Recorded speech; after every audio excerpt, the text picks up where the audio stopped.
In this video, we'll learn about C++'s sizeof operator and about the C limits and C float include files.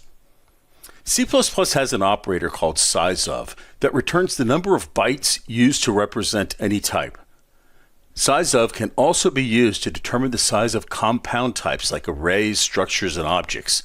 We'll learn about compound types in a future section. In order to determine the size of a specific type, we provide the name of the type inside the parentheses. For example, size of int, size of double. This will tell us the size of that type in bytes on the specific machine and compiler that you're running the program on. You can also determine the size of variables using their names.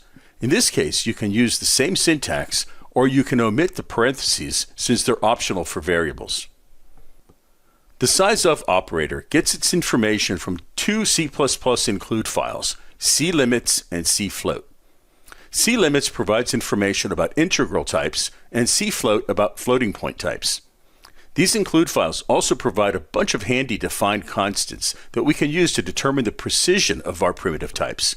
For example, int max tells us the maximum value we can store in an int on this specific machine.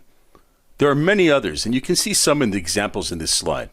Let's head over to the CodeLight IDE and we'll see what some of these values are on my machine.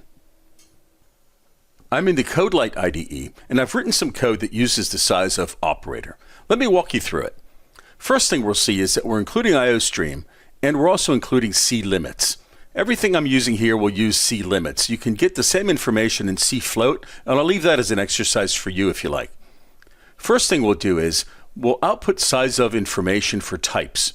So in this case, I'm going to output char, followed by size of char in bytes, size of int, size of unsigned int, short, long, and long, long.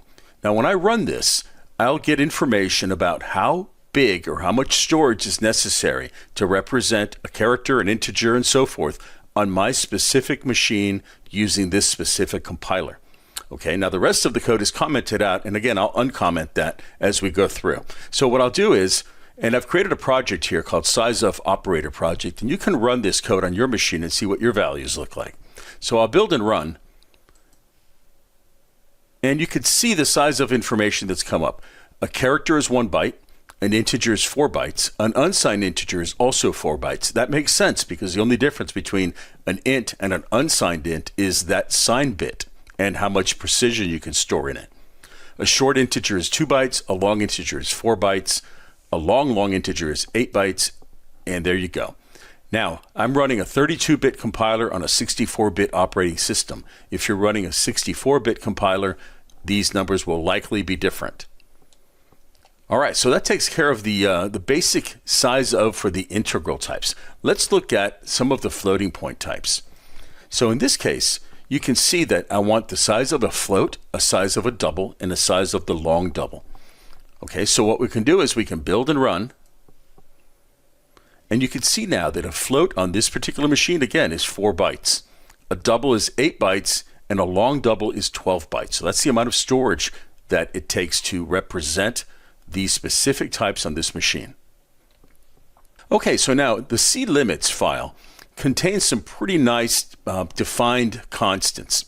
And let's use some of them. You can see what it's like. In this case, I want minimum value. So I want to know what's the minimum value that I can store in a character. What's the minimum value that I can store in an integer, in a short integer, in a long integer, and in a long integer. And you can see that defines are right here, and those will default to some integers. So let's run this now. Again, I'll build and run.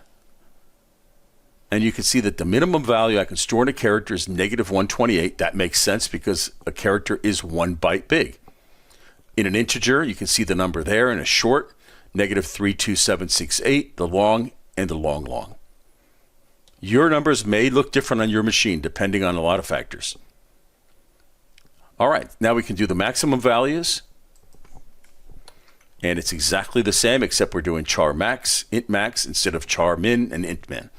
I'll run this again and I'll press Control F5 to run. And now our maximum values are for characters 127, for short 32767, and for longs you can see that's a pretty big number.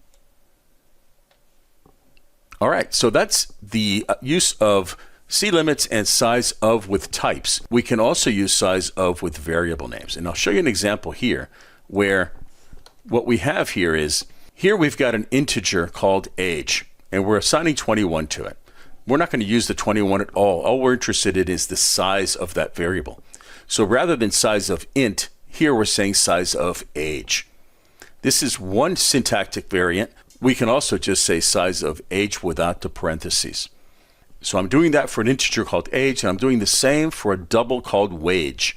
So obviously we would expect the double to be much bigger. But again, what I'm doing in here is I'm using the variable name instead of the type here as well. All right, so let's run this one more time. And what we've got now at the bottom here is that the size of using variable names. So age is 4 bytes. And if you recall here, we know that age is an integer, right? And integer up top is 4 bytes, if you recall that statement at the top. So age is 4 bytes. The other syntax variant gives you exactly the same result. And wage is a double, which is 8 bytes. And you can see our doubles here is 8 bytes. You may be wondering, when in the world would I ever use this stuff? Well, it's important, A, to understand what the size and precision of your types are on your system.